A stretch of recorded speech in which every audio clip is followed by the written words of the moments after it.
Thursday, June 27, Two Eternities. Read 2 Corinthians 5:10, Romans 14 verses 10 and 11, and Revelation 20 verses 11 to 15. What do they say about why the wicked are raised to life?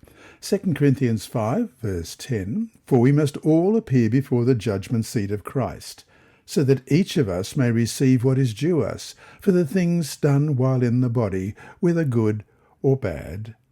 And Revelation 14 verses 10 and 11, You then, why do you judge your brother or sister, or why do you treat them with contempt? For we will all stand before God's judgment seat. It is written, As surely as I live, says the Lord, every knee will bow before me, every tongue will acknowledge God.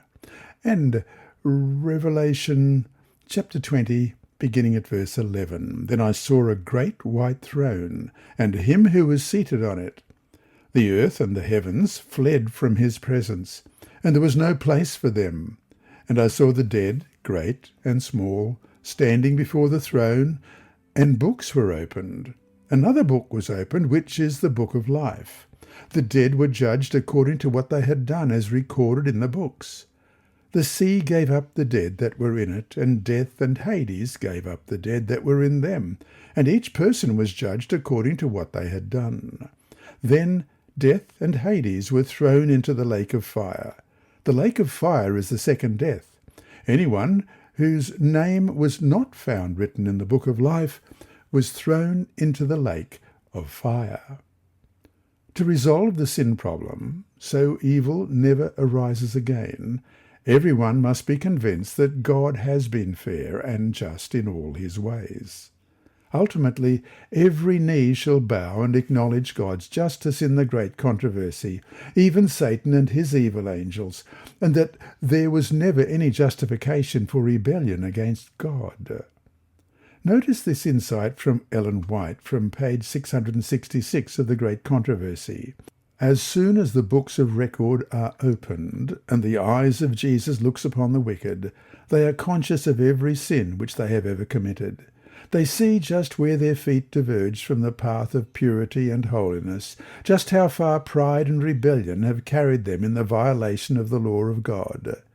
The seductive temptations which they encouraged by indulgence in sin, the blessings perverted, the messengers of God despised, the warnings rejected, the waves of mercy beaten back by the stubborn, unrepentant heart, all appear as if written in letters of fire. And then in page 668, the whole wicked world stand arraigned at the bar of God on the charge of high treason against the government of heaven. They have none to plead their cause.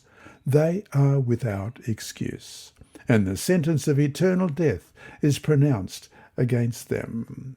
End of quote. Read Revelation 20, verse 9, Psalm 37:20, and Malachi chapter 4, verses 1 and 2. What insights do these passages give us about the ultimate destruction of sin and sinners, and the reward of the righteous? Revelation 20 and verse 9. They marched across the breadth of the earth and surrounded the camp of God's people, the city he loves. But fire came down from heaven and devoured them. And Psalm 37, verse 20. But the wicked will perish. Though the Lord's enemies are like the flowers of the field, they will be consumed. They will go up in smoke.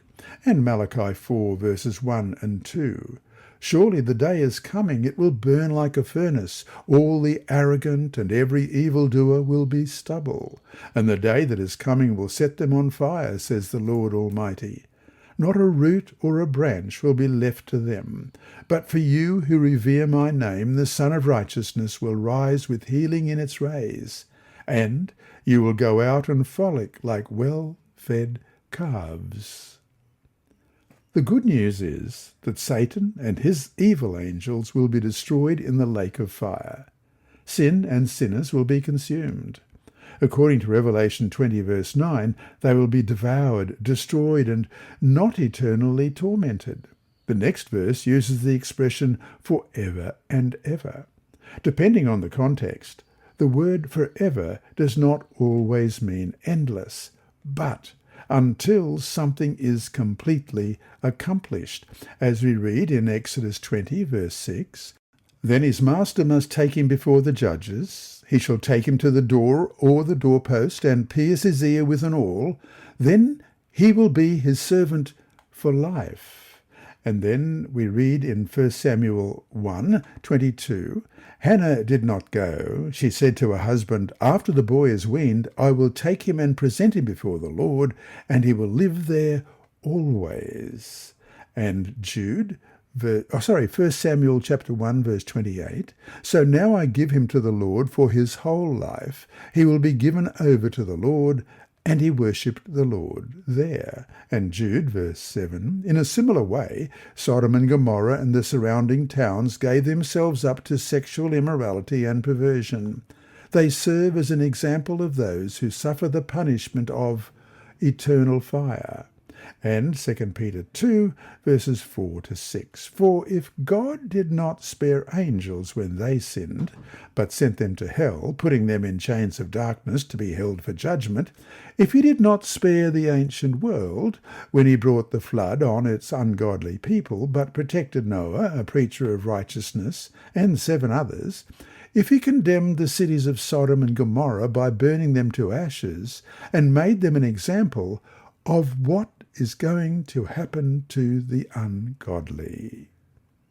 For the lost, the destruction itself, not the act of destroying, is eternal. God is not the eternal torturer." And so to finish today, in the end, one of 2 eternities await us all. The lost, unfortunately, receive the wages they have earned, eternal death. Why then is our only hope of not getting what we deserve, which is death, found in trusting in Jesus' righteousness? This lesson was read by Dr. Percy Harrold for Christian Services for the Blind. Sponsored by the Sabbath School Department and distributed through Hope Channel Australia, this podcast is also redistributed by Hope Channel Germany, Christian Record Services for the Blind. It is also available on SoundCloud and through multiple podcast distributors, including Apple iTunes. And you can listen and watch at the same time on YouTube. Remember, God is always faithful.